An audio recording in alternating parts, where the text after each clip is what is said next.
Welcome to our seventh episode between myself and the famed 9/11 researcher, geopolitical analyst, Leonardo Salvaggio. Leo, good morning. How are you, sir? Quite well, quite a normal day, even if it sounds weird to hear you saying good morning since it's afternoon here in That's Italy. right. But I can say good afternoon, Adam, and thanks for having me on again. Yeah, no, this was a very interesting subject and often forgotten. And when you brought it up, I was like immediately, it's like, all right, that's great. That was a great talking point. It's called the Millennium Bomb Plot. And it involved the numerous factions of Al Qaeda and their affiliates in Jordan and Yemen. And this one has a broad range of operators involved, and that would later on go on to have enormous impact in Middle East geopolitics, including Abu Musab al-Zarqawi, who's actually dead now, but he was actually tried in absentia for his role in the Millennium Bomb Plot. But let's not, uh, get lost in the nuances just yet. So, Leo, I'll let you lead off to where you want to go with this. And it's a great idea you brought up because I really think that the Millennium Plot was basically the subcursor to future terrorist operations by Al Qaeda and Bin Laden and their affiliates in the Middle East. So I'll let you have at it. So I think that the first thing that we have to assess is the historical context in which this happened, because we are at the end of the 90s here. Of course, this is why it's called Millennium Plot, because it was supposed to happen in Hmm. the very first day of year 2000 or at the end of 99. By that period, Al Qaeda was very well known because of the bombings in Africa, which we talked about in our last episode, and for the fatwa issued by bin Laden against the United States. So Al Qaeda was a real threat. The CIA already had an up and running station investigating bin Laden, which is called Alex Station. It goes without Hmm. saying because we know that very well. So that's the context in which this story unfolds. So the first thing that sparks the whole account is what happened on November 30, 99, when the Jordanian intelligence, so this story doesn't start from the United States, but from Jordan. The Jordanian intelligence intercepts a phone call between Abu Zubaydah, which is a very famous Al Qaeda member, high ranking Al Qaeda member, to Palestinian extremist by the name of Qadr Abu Ozar. I am reading, Hmm. I have to admit, I'm reading because that name is not easy to remember for me. And that phone call said, time for training is over, meaning we've trained and we're ready to go on our mission. So what a police in Jordan does is arrest this guy, and with investigating what this guy was up to, then they arrest 15 other associates of his, one of which being an American person who was born in California and by the name of Rahed Ijazi, if I'm reading his name properly. Maybe Correct. the pronunciation you're used to is quite different, but if I read it as it's spelled, this would be the correct pronunciation. And they found out that this American guy, together with Abu Osar, were raising money for a terrorist attack, which was approved by Abu Zubaydah. So the guy who made the phone call was actually aware of what these people were doing to attack numerous places in the Middle East. And I think it's worth mentioning what these places are because they then come up in the story again of Al Qaeda even in later years. One of them being a hotel in downtown Amman, which is called the Radisson, if I remember, if I'm pronouncing Correct. that correct. It might be an okay, that's correct.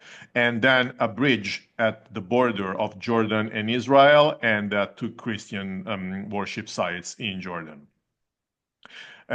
So, of course, these guys are stopped because they cannot carry out their plans anymore because they are arrested. But after their arrest, they share information with other agencies all around the world. And also, an American guy in Pakistan is arrested because he was an associate of theirs. And the name of this person is Khalil Dik or Khalil Dak. I'm not sure how to pronounce it because it's double E. So if I read it Italian way, I would say Khalil Dak, but if it's English, it's probably Khalil Dik. We don't know. So they start sharing information with one another, and they find out that this guy in Pakistan was assembling makeshift weapons. He was creating bombs out of normal objects and things of the sort. And therefore, of course, he was up to no good. And while investigating all this cell that they found out, they find another person who's from Algeria, and this person was in Canada at the time. His name is Ahmed Ressam, and actually, we have to be aware that this plan was not only supposed to take place in the Middle East, but in the United States as well. Because what this Algerian person based in Canada was doing was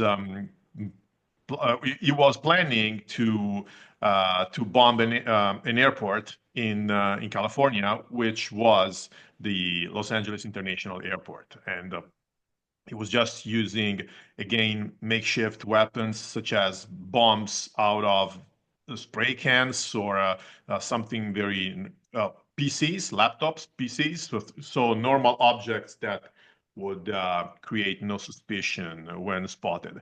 We can probably stop here with your considerations and whatever you want to add, because I think that the remaining part of the story is quite interesting, but I don't want to spoil it all and get to the ending right now. Well, you spoke about the meat and potatoes of the operation. Let me bring in the sprinkles actually and go Yeah. back a little bit further, because the essence of this idea and these individuals, one individual that you just brought up was Raid Hijazi, who very few people know. So I'm really impressed that you know who this is. Very few people know who this person is, and he's going to have an importance later on in the story. But just to go back to give you a little bit of context, what led up to what Leo just said, the camp in which Raid Hijazi originated out of from was called the Chaldean Training Camp. And this is located in a place called the Paktia province, which is, I think, southern or eastern Afghanistan. Don't quote me on either one, but this is one of the oldest camps. It's not an Al Qaeda affiliated camp. It was run by the instructor named Ibn Sheikh Al Libi, who would later have enormous influence in the war in Iraq, because CIA actually asked Egyptian authorities to torture him, and he told them that Al Qaeda in Iraq was procuring chemical weapons, and we went to war based on this. And they found out that Sheikh Libya had hanged himself in his prison cell conveniently, but all that was false. Well, anyway, his associate was Abu Zubaydah, and the CIA charged him in the Guantanamo hearings of being an Al Qaeda affiliate. And then in 2006, basically found out he wasn't even a fighter for Al Qaeda. So he's a forever detainee currently in Guantanamo. So these two people ran this camp, in which there were a number of individuals who are linked to the story that we're talking about today.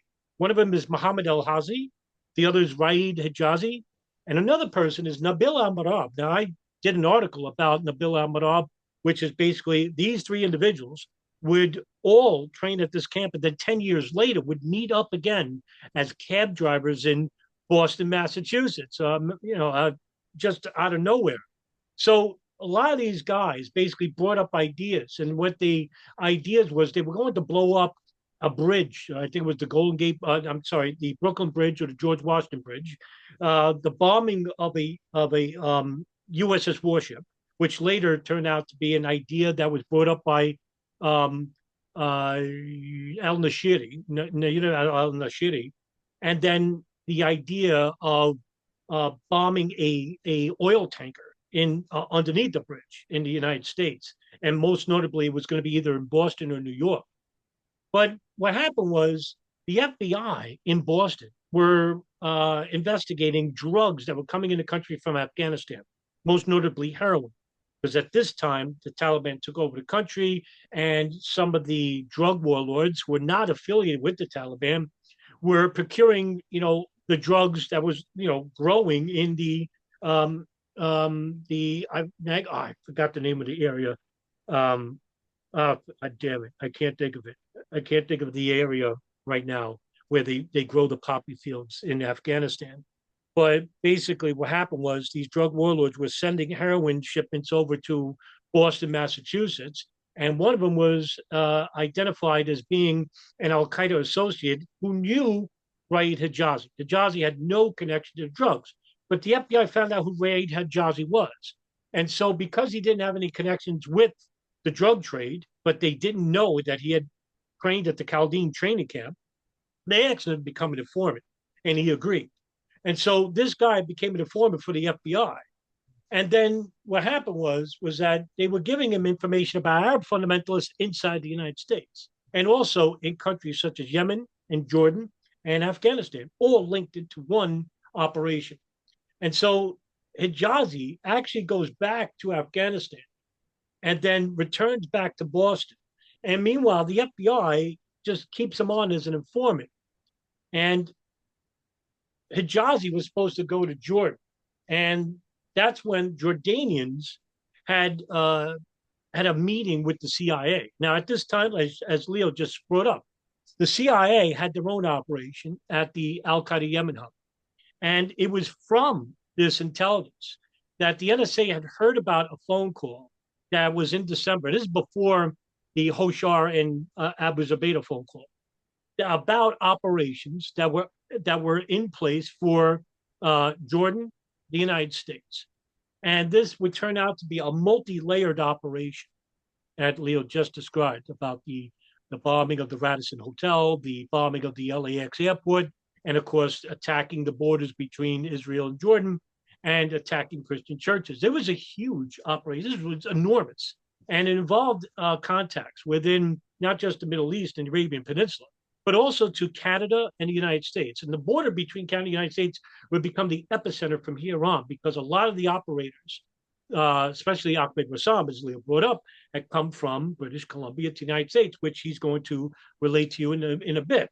Now, Jordanian American officials say what nearly happened is a close study of how Al Qaeda, Osama bin Laden, and his deputies were isolated in northern Afghanistan, and that they were actually had their connections were wide ranging, because Al Qaeda, you had Al Qaeda affiliates in Yemen, Al Qaeda affiliates in Jordan, Al Qaeda affiliates in Iraq, Al Qaeda affiliates in the Arabian Peninsula and North Africa. And so this cell within Jordan, led by Abu Musab al-Zarqawi, who, by the way, was head of a group called Wal Jihad al-Tawhid, which later became Al-Qaeda in Iraq, which later became Islamic State in Iraq, and later became the Islamic State in Levant. It was created by this guy, who was a pimp and a murderer in a Jordanian prison, until he met Mohammed al-Makdisi, and then went to Afghanistan, and bin Laden actually gave him funding to open up his own training camp. And this is what happened. The Jordanians, along with Abu Musab al-Zarqawi and Hoshar, dreamed of striking a blow to the United States, and they came up with the bombing of the USS Sullivans. And this actually, they tried to do this on its own. This was the first phase of the operation. Now, this is funny, Leo, because what I always laugh when I think about this is like they brought out this small boat, this like fiberglass boat, and they put so much explosives on it that the boat sank before it hit the ship. And I'm like, oh my God, these guys are bumbling buffoons. And so this operation fell short. And so this leads up right into your description of what happened between the phone call between Hoshar and Abu Zubaydah. And I think, correct me if I'm wrong, Leo, I think it was Zubaydah, Hoshar basically told Zubaydah, the big wedding is about to go off, was something cryptic to that effect. And that was the Jordanian actually heard this phone call.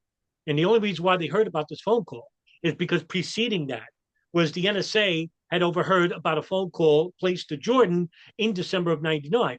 Now, I've always said, and I'm going to hand it over to you to finish it off, Leo, was that and I sound like a broken record at this point, was that if we want to get a better picture of like what the NSA probably could have heard or missed, is that the Yemen hub is the epicenter of all these operations. The 1998 East Africa bombings, the bombings of the USS Cole, the Millennium plot, 9/11, right?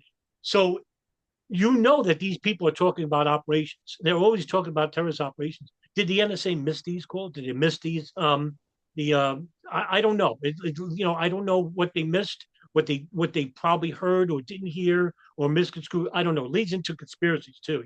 That I don't like doing that, but yeah, that's how they got this information from when they enlisted him. But it was Jordanian authorities that overheard this phone call and foiled the plot, and Abu Musab al-Akawi fled.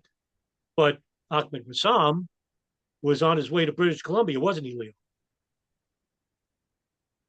Yeah, I think that there are a lot of things that we can learn from this episode because this operation was very widespread.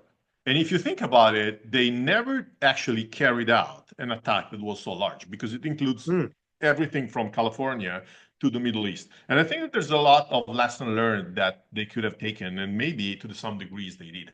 Because you mentioned the switchboard in Sana'a, Yemen, which is totally correct. Like, there's obviously a case of underrating the threat because they have been after Al Qaeda since the mid 90s, but they couldn't stop the attacks in Africa, which we talked about last time.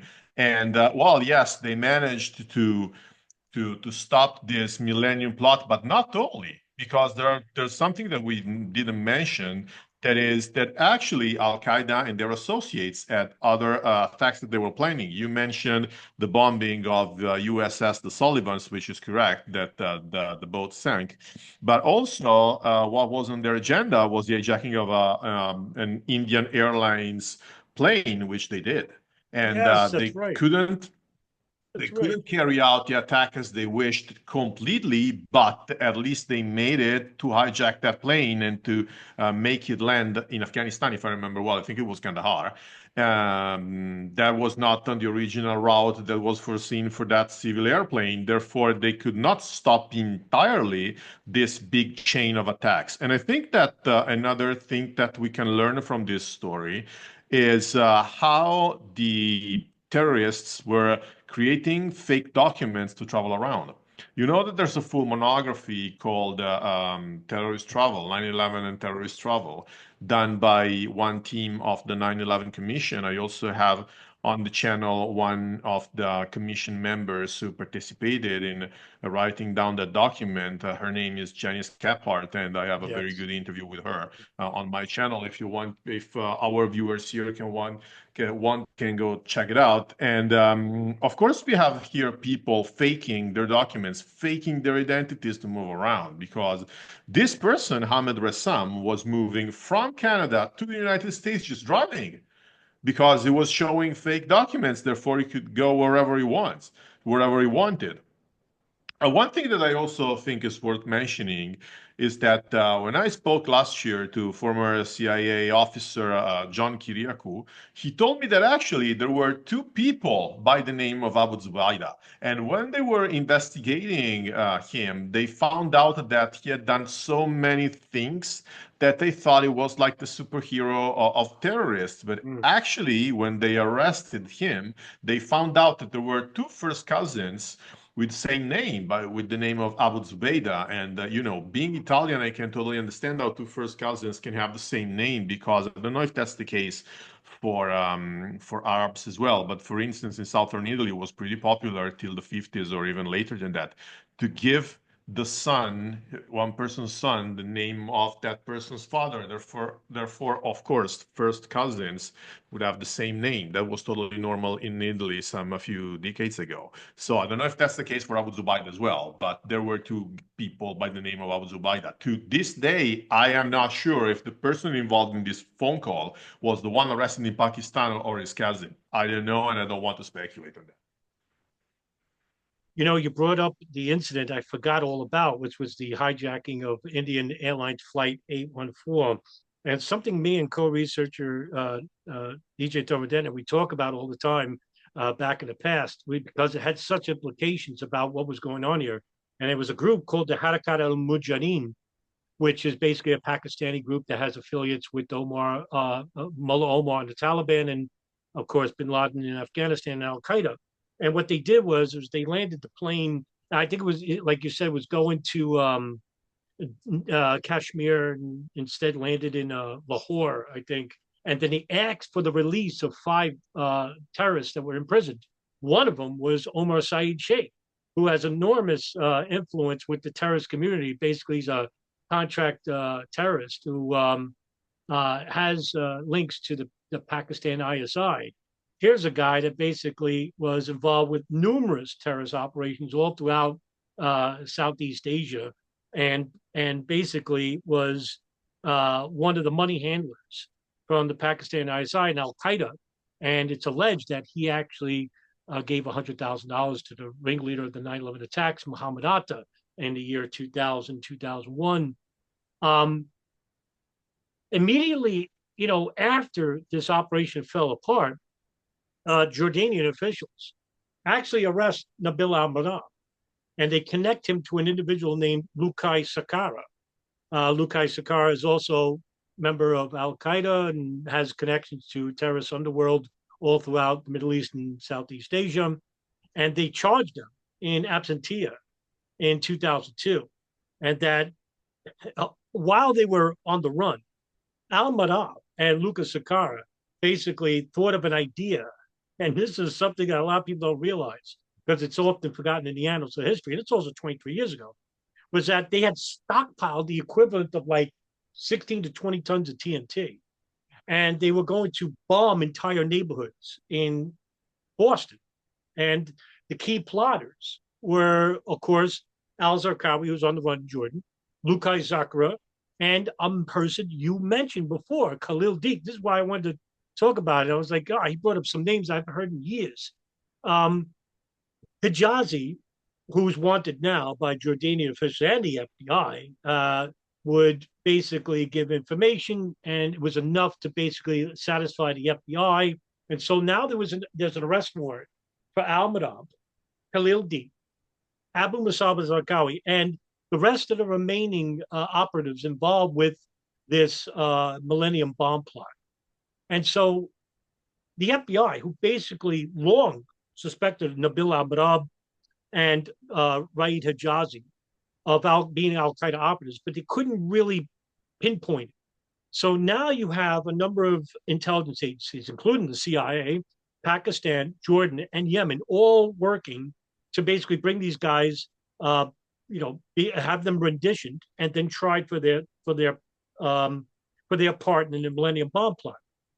But here's an interesting thing about this, Leo, is that Nabil al-Marab was basically arrested.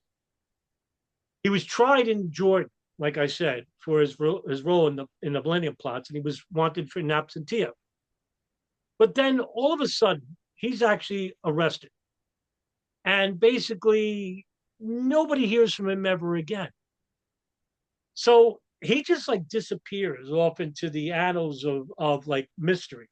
Now, I don't know whether his contacts with the intelligence services were a reason why. Maybe he was giving them information that was so like important that they basically couldn't let him go. It's almost like Ali Muhammad in that respect, just not as popular. Ali Muhammad was, basically an agent of the CIA and an informant for the CIA, the FBI, and a contact for Al Qaeda. So he was a big issue. But so was Nabil al-Marab. Here's a guy who had a contact in Jordan, Yemen, the United States, with the FBI. Now I don't know if the CIA had anything on this guy, but he was actually arrested, and he was arrested shortly after the 9/11 attacks. And they only charged him with false identifying documents. You brought this up, and it brought back a wave of thoughts for me. I was like, wow, all right, let me talk about that too, because Al Qaeda was proficient in forged documentation. And that when they found out where Nabal lived in Boston, and what did the FBI find in 2002? Sketches of aircraft, airport security badges, pictures of airline security in Massachusetts, in Washington, D.C., in New York.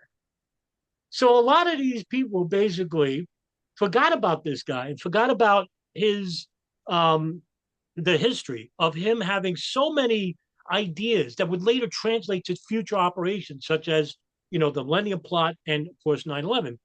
And here's a guy, nobody knows where he is now. And I think I had a conversation with another 9/11 researcher and ardent geopolitical analyst Sean Russell, about Nabil al-Madab, who basically was arrested, imprisoned.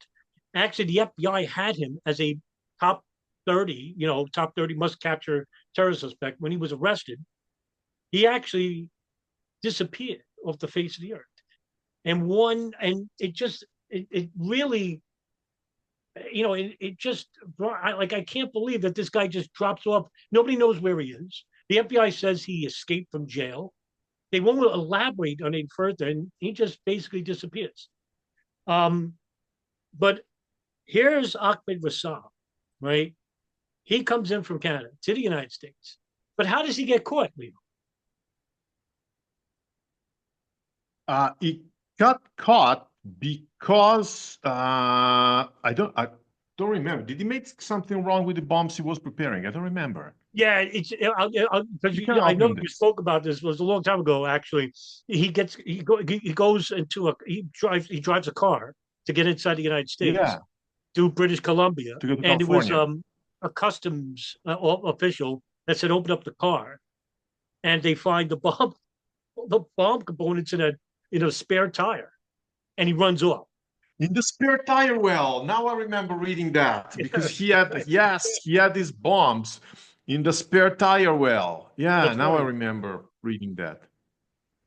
Well, I think that one thing that is interesting about this Ahmed Rassam guy is that attacking airports was not something new when 9/11 happened, and this is something that people miss most of the time because they think that they started being interested in airplanes and bombing airports all of a sudden in 2001. That was not the case. I mean, terrorists and Al Qaeda have been targeting airports for a very long time, and even hijacking planes and crashing them into civilians' target was not something that it was something that was done for the first time on 9/11, but it had been plotted quite a few times in the past as well. This is something that people miss. But I think that it's worth mentioning that where do you find a lot of people usually not very careful about what they're doing because maybe they're rushed because they're doing things in a very short time, maybe because they're late and they have to catch their planes. What's better than an airport? Yeah, it's right after this, right? The FBI, much like they did with the '93 bombing, was that basically says, all right, we got to have a heightened attention, right? But with the '93 bombing itself, the FBI took credit and said there is no future Arab terrorist. It was done by just this local guy, Ramzi Youssef. There's no big Arab terrorist connections. The reverse happened here, where Richard Clarke, the NSC director, and basically the Joint Terrorism Task Force in Massachusetts, in New York, in Los Angeles, basically said that we have a problem here. And that is Arab fundamentalism is basically a widespread problem.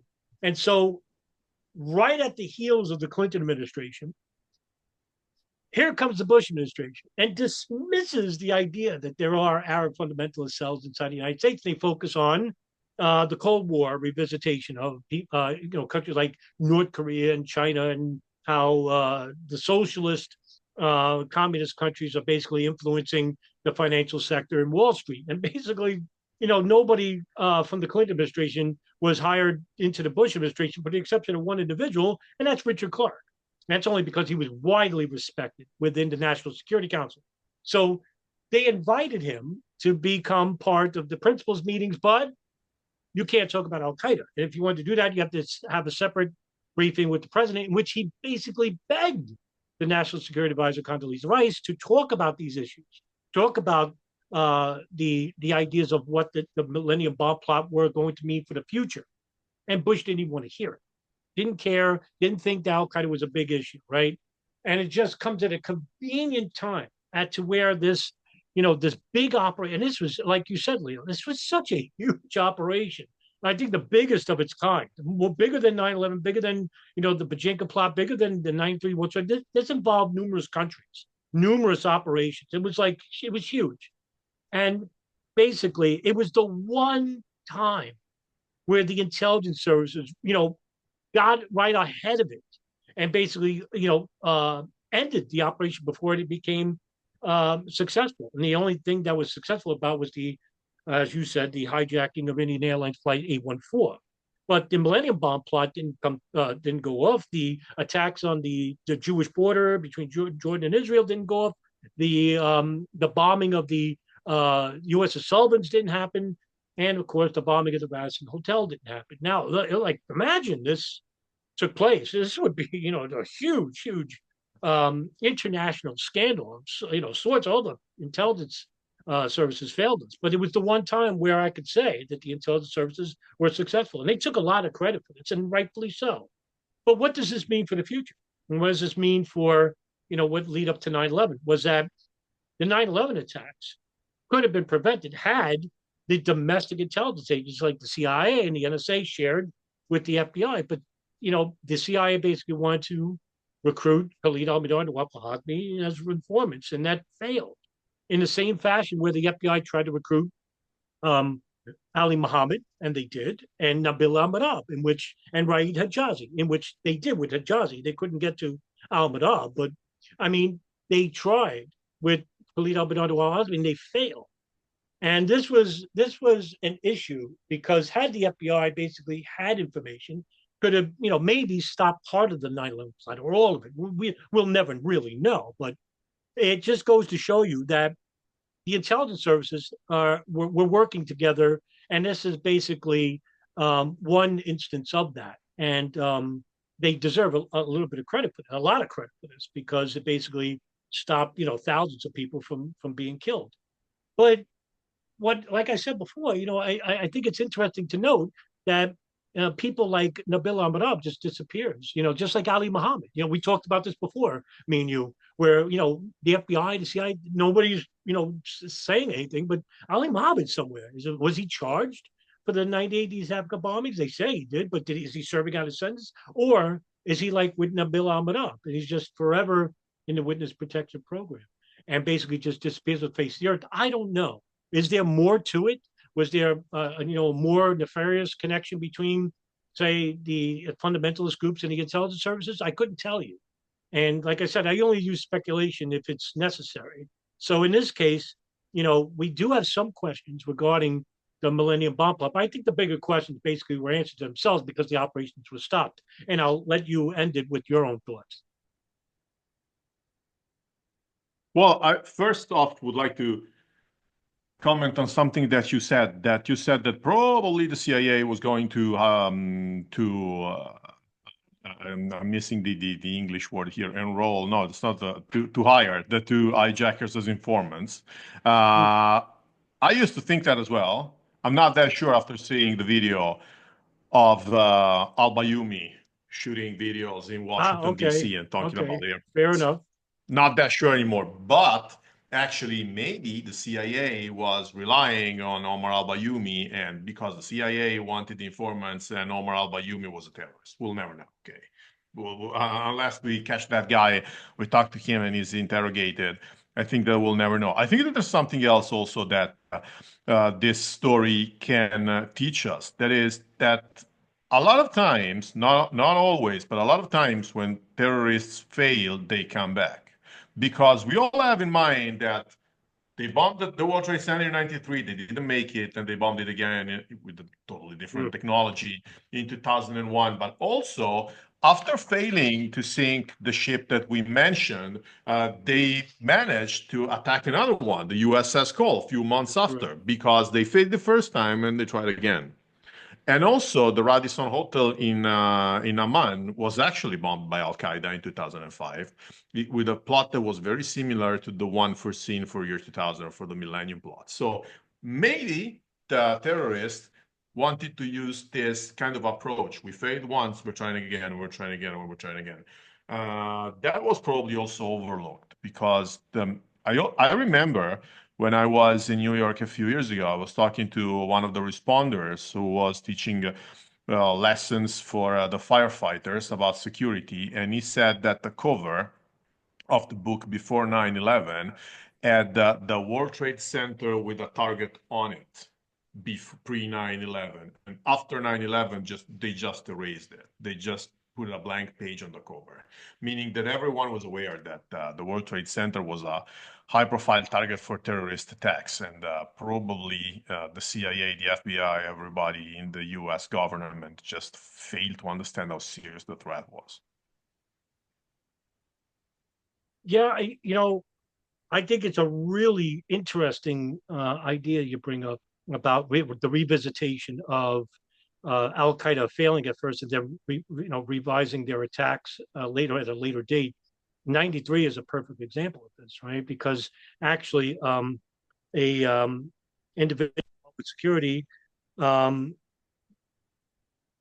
boy, Rick Rescorla, who's actually one of the few major league heroes involved with 9/11, people tend to forget, actually was security for Dean Witter and told a friend of his from Vietnam, Ken Hill, about, how would they come back again? And Ken Hill basically was a counterterrorism expert who reverted to Islam, basically said that, well, if they attack you low, they'll go high. And I thought that was really interesting. In 93, 94, they talked about this. This is well before 9/11 attacks. And so, he just thought that if they're going to attack high, you know what that means, attack on the airline industry. Well, a year later, we find out about the Bajinka plot and the threat to airliners from Al Qaeda. And of course, the Radisson Hotel. A lot of people tend to forget about the attacks on the Radisson Hotel and how it's always been a target by Al Qaeda. In fact, I have videos of bin Laden that I downloaded many years ago on archive.org about him talking to, at training camps, talking about the attacks on the Radisson Hotel of all places. And then of course, you have the attacks in India. People tend to forget about that too. And that's a huge, major league terrorist attack. And I don't know how many people died. It was so many. It was the whole hotel's on fire and stuff. And so, yes, here you have a revisitation of ideas that were basically come to light and come to fruition later on by Al Qaeda or affiliates of Al Qaeda. And I thought that's very interesting. And I don't know what this means for the future because, Al Qaeda is regrouping right now in Afghanistan and what this will mean for us in the future. But, by the way, are you keeping up with Al Qaeda in Afghanistan currently right now, Leo, or are you Right. No, well, actually, not at the moment. I didn't have any like sources to develop and or trails to follow. Right now, I'm focusing on first-hand accounts of the World Trade Center attack, and I'll probably host somebody in the coming weeks on the channel with a personal story about the attacks. Right now, I don't have anything new on Al Qaeda, Afghanistan, or anything of the sort at the moment.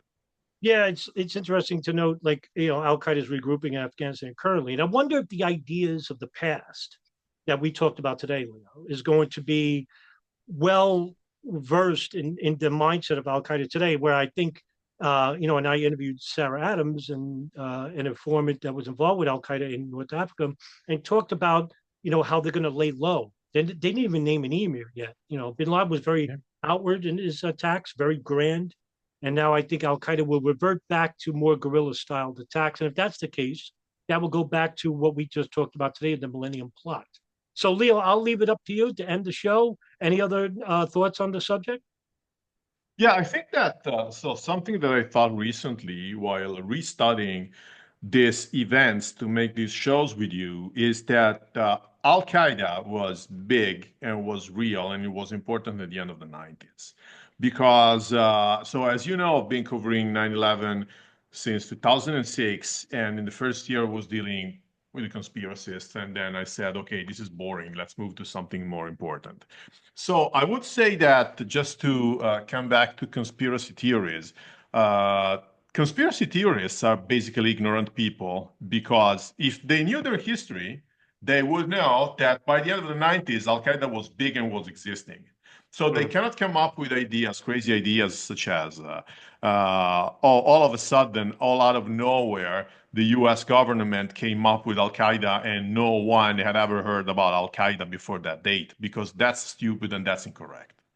But I would also add that understanding 9/11 is a matter of history, society, and geopolitics. So even those who tell you that understanding 9/11 is mainly a matter of science, are in the same league as the conspiracy theorists because, of course, science is part of it. You have to understand how planes fly, how buildings collapse, but it's Mm. not all about science. Science is a part. And whoever is trying to, scale down the importance of history are just fooling themselves. Yeah, I would agree, and I'll just go off on a rant to talk about the fringe conspiracy theories of 9/11. So I'll end it like this. Leo, what projects are you working on? You just interviewed FBI agent from New York's Counterterrorism Center, Mark Rossini, and that went off really well. You and Mark have a great rapport with each other. You knew Mark. You have a better rapport with Mark than I do because I think you've known him a lot longer than I did. But what other projects are you working on now? So, just to comment on what you just said, yes, I published my last video with Mark Rossini yesterday. I've known Mark for 9 years now, and yes, we have a great relationship. We talk to each other pretty frequently. So, yes, I would say he's a longtime friend of mine. Right now, I'm working on personal stories about 9/11 responders. So I should have another video coming up in 10 days or so with a person who was one of the responders and who was also one of the first agents of the DHS. Fingers crossed. Well, I can't wait because I've not, I never thought of the idea of like interviewing first responders. I think there was one time I tried to get in contact with Oriel Palmer, but I'm sorry, not Oriel Palmer, Joseph Pfeiffer, Yeah. the first fire chief to arrive at the World Trade Center that was driving with the Nordett brothers who fought the initial attack of the North Tower. But I never really tried to interview anybody on the first responder. So I would love to see you reach out to those people because they basically are often forgotten pieces of 9/11. So that'd be great if you can get in contact with some of them. But Well, actually, I have a I'll, lot on my. I mostly have all the responders in written form on my blog because if you look at my 9/11 blog, I have more than 70 interviews with people who were there, either at the Pentagon or the World Trade Center or even in Shanksville. I have a lot of responders and I have a lot of survivors from either the towers or the Pentagon, and basically that's it because of course there were no survivors in Shanksville. So to be honest with you, I do more first-hand accounts than I do history. So yes, I do more first-hand accounts. well, I'm gonna put the link of your channels, both the YouTube and the Thank you. blog, in the description. Uh, Guys, gotta check out Leo Salvaggio. And listen, thank you very much for tuning in. Leo, thanks for doing this episode. I love this episode because it's often forgotten about in the annals of history and the public mindset. And it's very important about the view of Al Qaeda and operations and how serious it was to the lead up to the 9/11 attacks and what they meant overall. And so thank you very much, Leo, for coming on the show and talking about with me today. My pleasure. Thanks for having me. All right, guys, have a great weekend, and I'll see you next video. Take care.